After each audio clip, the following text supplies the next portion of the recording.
Washington আর সিউলের সাথে পিয়ংইয়ংয়ের উত্তেজনার পারদ আবারও চড়েছে। যুক্তরাষ্ট্র ও দক্ষিণ কোরিয়ার বার্ষিক যৌথ সামরিক মহড়া শুরু হতে না হতেই পিত সাগরে কয়েকটি ব্যালিস্টিক মিসাইল ছুঁড়েছে উত্তর কোরিয়া। দক্ষিণ কোরিয়ার চিফ অব স্টাফ বলছেন, এটি উত্তর কোরিয়ার এ বছরের পঞ্চম মিসাইল নিক্ষেপ কর্মসূচি, যদিও মিসাইলগুলো স্বল্প পাল্লার।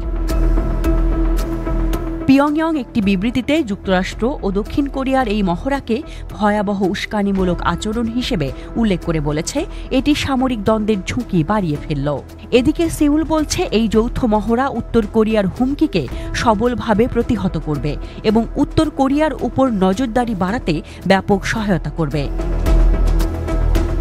মার্কিন প্রেসিডেন্ট ডোনাল্ড ট্রাম্প দ্বিতীয়বার ক্ষমতায় আসার পর তার দেশের সাথে দক্ষিণ কোরিয়ার এটি প্রথম বৃহৎ মহড়া।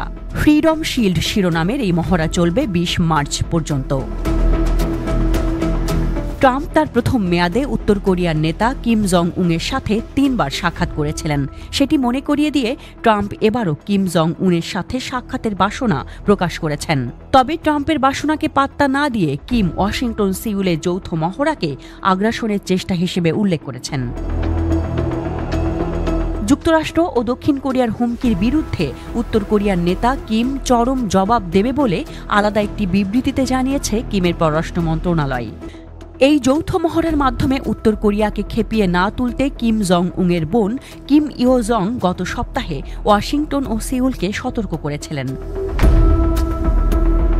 ডোনাল্ড ট্রাম্প এবছরের জানুয়ারিতে শপথ নেওয়ার পর উত্তর কোরিয়া তার এবছরের মিসাইল নিক্ষেপের প্রথম কর্মসূচি বাস্তবায়ন করে। এখানে একটি বিষয় লক্ষণীয়, ওয়াশিংটন সিউলের এই যৌথ মহড়া শুরু হওয়ার কয়েকদিন আগে এই দুই দেশের একটি প্রস্তুতিমূলক মহড়া ছিল, যেখানে দক্ষিণ কোরিয়ার জঙ্গি বিমানগুলো উত্তর কোরিয়ার সীমান্ত সংলগ্ন পোচন শহরের বেসামরিক এলাকায় ভুলবশত ৮টি বোমা ফেলে, যে ঘটনায় ৩০ জন আহত হন, যাদের মধ্যে ২ জনের অবস্থা গুরুতর। দক্ষিণ কোরিয়ার বিমান বাহিনী এজন্য দুঃখ প্রকাশ করে বলেছে, এমন ঘটনার পুনরাবৃত্তি হবে না।